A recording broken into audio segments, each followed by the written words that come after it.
우리말 어원과 관련된 소중한 경험과 깊은 통찰이 담긴 보물 같은 영상을 알게 되었습니다.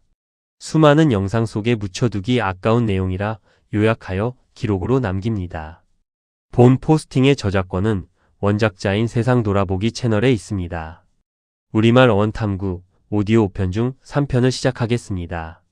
첫 번째 이야기 별과 새바람, 해양 문화와 동쪽으로의 여정이 남긴 언어적 유산입니다. 우리가 밤하늘을 마주하며 노래하는 별과 바다 위에서 나침반이 되어주던 바람, 그리고 섬이라는 단어를 파고들면 태양과 샛별을 따라 동쪽으로 이동해 온 고대 조상들의 깊은 우주관과 언어적 직관이 드러납니다. 흥미로운 언어적 통찰을 정리해 봅니다. 첫 번째, 빛이 열리는 별의 어원입니다. 어둠 속에서 빛이 솟아나며 넓은 우주로 빛이 열리는 창조적 행위를 형상화한 고유어로 분석해 볼 수 있습니다.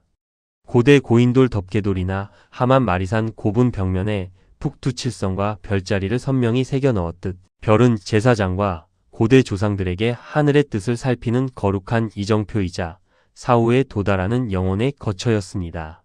두 번째, 샛바람과 한이바람, 해양 민족의 방향성입니다. 동쪽에서 불어오는 샛바람은 해가 뜨는 동쪽을 향해 배를 타고 이동하던 고대 조상들에게 새로움과 희망을 전해주는 바람이었습니다. 서쪽에서 불어오는 한이바람은 하늘이 보낸 자애로운 바람이라는 뜻으로 바닷길을 안전하게 열어주어 생업을 돕던 신성한 바람을 지칭했습니다. 영어로 바람이 다소 위협적인 자연현상으로 인식된 반면 우리말에서 바람과 내면의 염원인 바람이 동일한 어원을 지니는 것은 바닷길을 열어주는 바람을 곧 삶의 희망으로 여겼던 해양 문화적 배경을 보여줍니다. 세 번째, 곳과 쉬어가는 섬입니다. 간절곶, 호미곶처럼 바다로 툭 튀어나온 곳은 육지에서는 척박한 지형일지라도 바다를 이용해 이동하던 이들에게는 위치를 파악하는 결정적인 좌표 역할을 했습니다. 바닷길을 항해하다 고단한 몸을 쉬어가라는 표현에서 유래하여 정착한 어휘가 바로 섬입니다. 네 번째, 빛을 찾아온 역동적인 문화적 뿌리입니다. 조상들은 해가 가장 먼저 뜨는 동쪽의 성스러운 터전인 한반도를 찾아 바닷길과 육로를 통해 끊임없이 이동해 왔습니다. 별을 보고 길을 찾고 바람에 염원을 실어 보냈던 조상들의 역동적인 문화와 철학적 직관은 오늘날 우리가 사용하는 순우리말 곳곳에 고스란히 남아 있습니다. 두 번째 이야기, 코리아와 조선, 중앙아시아에서 중동으로 연결되는 국호의 깊은 뿌리입니다. 우리나라를 뜻하는 세계 공용어 코리아와 고대 국호 조선의 어원을 파고들면 한반도를 넘어 중앙아시아와 중동, 고대 문명으로까지 연결되는 흥미로운 언어적 궤적이 드러납니다. 어원 속에 담겼던 유의미한 추론을 정리해 봅니다. 첫 번째, 고리국에서 케레익 그리고 코리아로 이어지는 역사입니다. 코리아의 직접적 어원인 고려는 고구려에서 유래했으며 고구려의 뿌리는 부여와 그 이전의 고대 국가인 고리국으로 올라갑니다. 중앙아시아 및 유라시아 고대 역사에 등장하는 명문 종족 케레이와 우리말의 고리 그리고 결에는 어원적으로 깊은 연관을 나타내는 것으로 풀이됩니다. 중앙아시아어에서 카라는 단순한 검은색이 아닌 신성함, 거대함, 용맹함을 뜻하는 표기로 가야와 고구려, 고려, 코리아로 이어지는 국호의 정신적 바탕이 되었습니다. 두 번째, 고조선의 아사달과 중동 아시리아의 어원적 일치입니다. 한자 조선을 고대 지명 및 향찰식 표기로 다가가면 아침과 태양을 뜻하던 고유어 아사를 차용한 표기로 풀이해 볼 수 있습니다. 고조선의 수도 아사달은 해 뜨는 땅을 의미하며 동쪽의 밝은 기운을 좇아 정착한 조상들의 태양 숭배 관념을 보여줍니다. 기원전 중동에 존재했던 고대 제국 아시리아의 원래 수도 이름은 아수르였으며 어원적 의미 역시 일출, 빛, 동방을 뜻합니다. 수천 킬로미터 떨어진 고대 문명권에서 국호와 수도의 명칭, 그리고 해 뜨는 곳이라는 의미적 궤적이 일치하는 점은 교류와 언어적 보편성을 보여주는 흥미로운 지점입니다. 세 번째, 언어에 새겨진 거대한 유산입니다. 코리아와 조선이라는 이름 속에는 동방의 빛을 찾아 펼쳐졌던 고대 조상들의 역동적인 역사와 세계관이 고스란히 담겨 있습니다. 우리가 일상에서 무심코 사용하는 국호와 어휘의 뿌리를 찾아가는 과정은 단조로운 역사관을 넘어 동서양을 아우르는 거대한 문화적 지평을 확인하는 소중한 계기가 됩니다. 세 번째 이야기, 수메르어 딩기르와 단군, 인류 고대 문명을 관통하는 하늘의 어원입니다.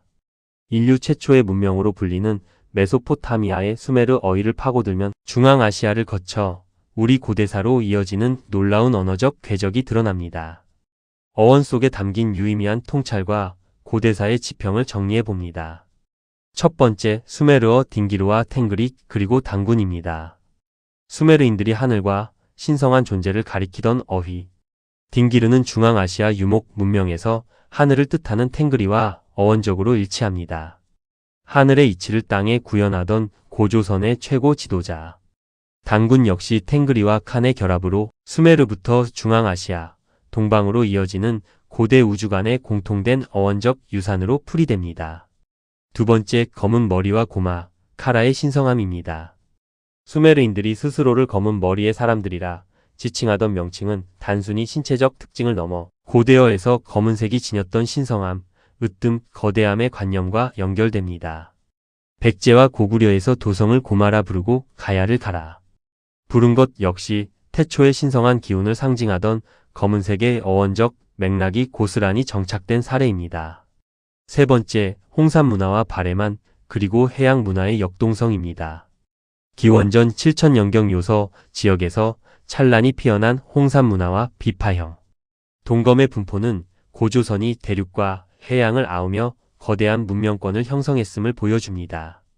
고구려를 계승한 바레의 국호 역시 동쪽의 밝은 해를 뜻하던 고유어. 어원에서 유래한 것으로 바레만을 중심으로 육로와 바닷길을 자유롭게 넘나들었던 조상들의 역동적인 해양, 문화적 정체성이 담겨 있습니다.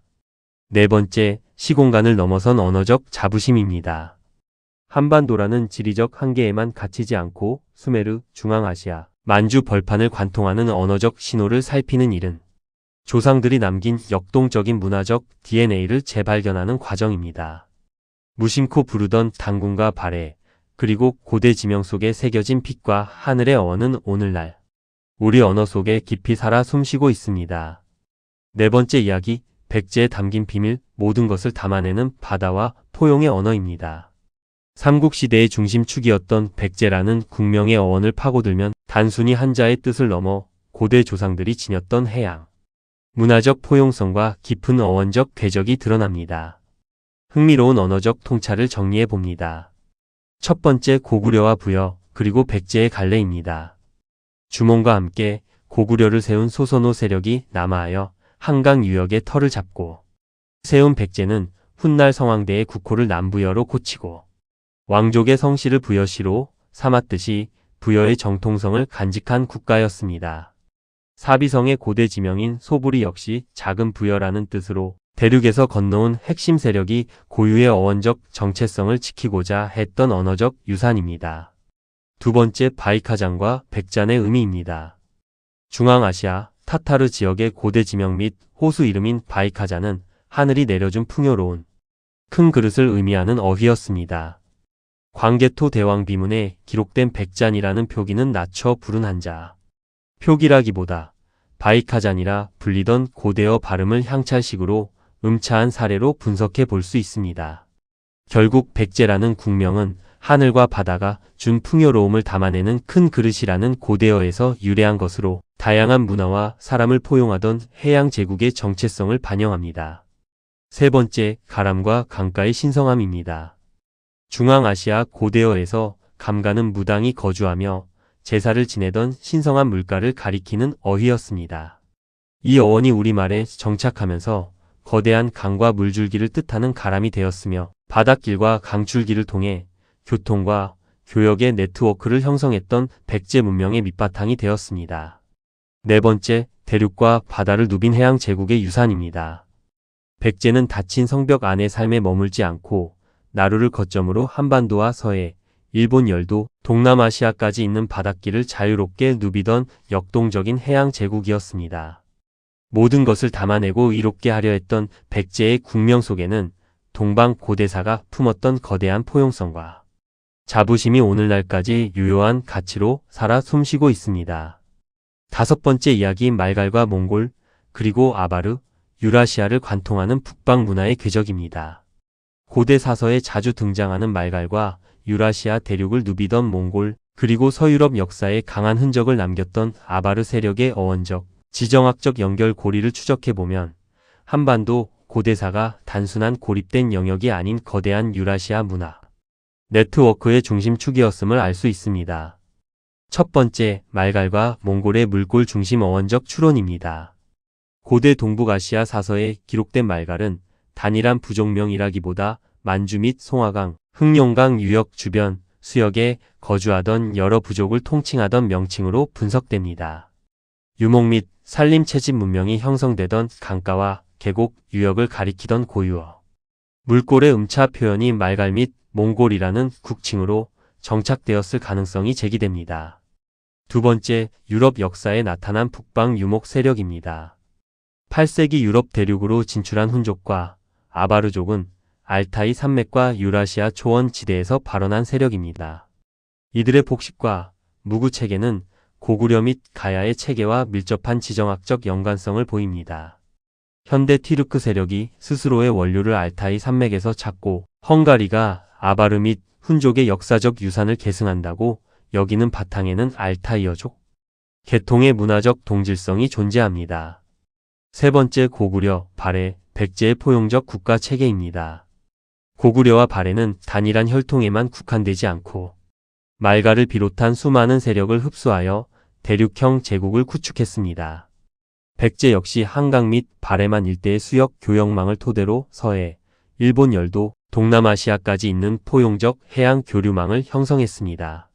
네 번째, 대륙과 해양을 잇는 지정학적 가치입니다.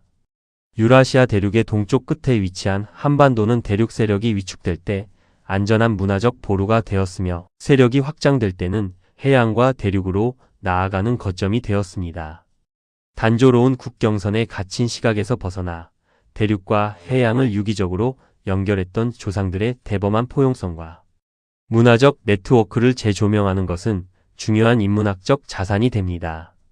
여섯 번째 이야기, 흉노와 안파견, 유라시아를 관통하는 빛과 아버지 어머니의 언어입니다. 동서양 역사의 중심에 서 있던 흉노와 유라시아 초원지대의 언어적 궤적을 파고들면 한반도를 넘어 유라시아 대륙과 중동 고대사로까지 연결되는 깊은 어원적 유산이 드러납니다. 첫 번째, 흉노와 유라시아 초원의 언어적 신호입니다.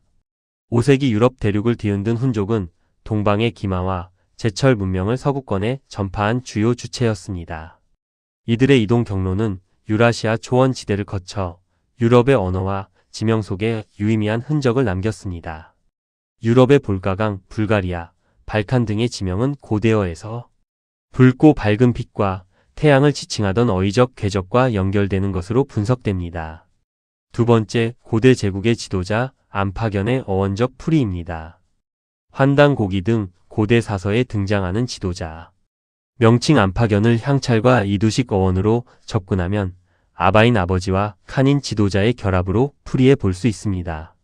중동의 아바스 왕조나 고대 지명 아프가니스탄, 만주어의 아바이 역시 으뜸이자 근원을 뜻하는 아바라는 공통 어원권 내에서 정착된 명칭으로 해석됩니다. 세 번째, 우마이와 어머니 그리고 가정 속의 우주관입니다. 중앙아시아 고대 신화에서 생명과 땅을 관장하던 여신 우마이는 우리말의 어머니라는 어휘 속의 원형 그대로 고스란히 정착되어 있습니다. 하늘의 왕을 뜻하는 탱그리와 칸, 그리고 땅의 생명을 뜻하는 어머니, 그리고 신성한 씨앗인 아이는 가정을 하나의 작은 우주이자 신성한 터전으로 바라보던 조상들의 깊은 우주관을 반영합니다. 네 번째, 언어가 증명하는 문화적 자부심입니다. 우리가 일상에서 무심코 사용하는 아버지, 어머니, 아이라는 어휘는 유라시아 전체를 관통하던 거대한 문명적 기운과 맥을 같이 합니다.